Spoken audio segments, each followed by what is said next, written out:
जरा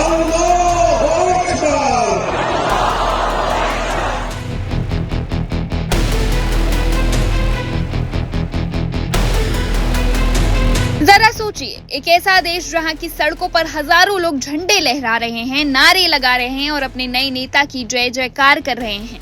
सरकारी टीवी चिल्ला चिल्ला कर कह रहा है कि देश एकजुट है, लेकिन ठीक उसी समय उसी देश के करोड़ों घरों में सन्नाटा है। इंटरनेट के बटन को दबाकर पूरे देश की आवाज को दुनिया के नक्शे से मिटा दिया गया है। एक तरफ जश्न का शोर है तो दूसरी तरफ एक ऐसा अंधेरा जहां ना कोई रोने की आवाज बाहर आ सकती है और ना ही किसी की चीख। ये आज ईरान की हकीकत है, एक ऐसा देश जो इस वक्त दुनिया से पूरी तरह कट चुका है और दो अलग अलग चेहरों के साथ जी रहा है।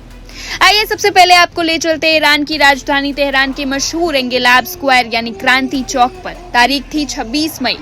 इस तारीख को ईरान में एक अजीब तरह का रिकॉर्ड बना। ये लगातार 87वां दिन था जब ईरान की सड़कों पर राज्य समर्थित रैलियां निकाली गई। हजारों की भीड़, हाथों में झंडे और जुबान पर नए सर्वोच्च नेता अयातुल्ला सैयद मुज्तबा खामेनेई के प्रति वफादारी की कस्में। सरकारी मीडिया इसे राष्ट्रीय एकता का त्योहार कह रहा है। इन रैलियों में सिर्फ नए नेता का स्वागत ही नहीं हो रहा, बल्कि अमेरिका और इजराइल के खिलाफ जमकर नारेबाजी भी हो रही है।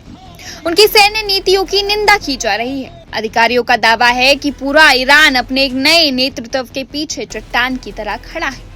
लेकिन रुकिए, जो दिखाई दे रहा है क्या सच उतना ही है? क्या ईरान के लोग वाकई इतने खुश हैं?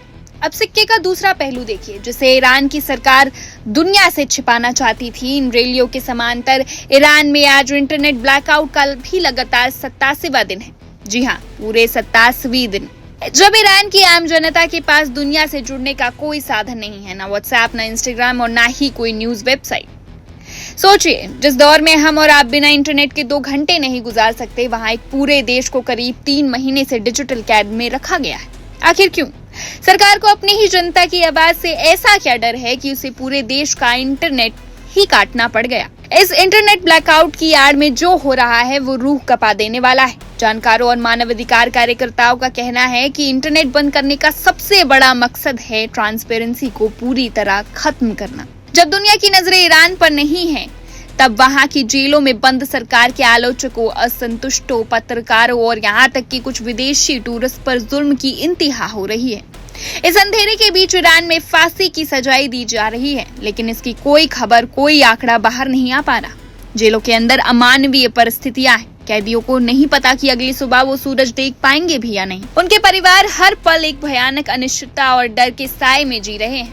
अब सवाल उठता है कि ईरान इस वक्त किस मोड़ पर खड़ा है?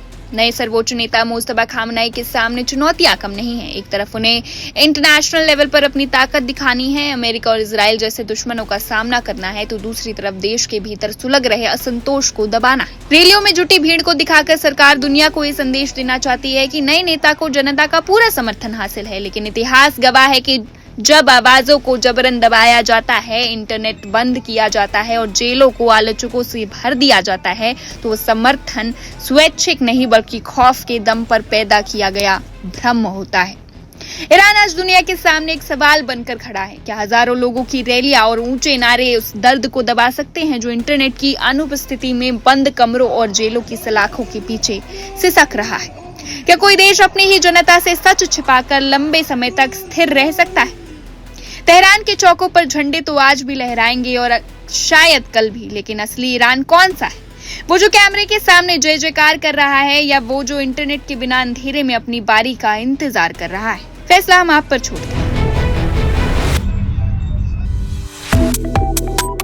Subscribe to One India and never miss an update. Download the One India app now.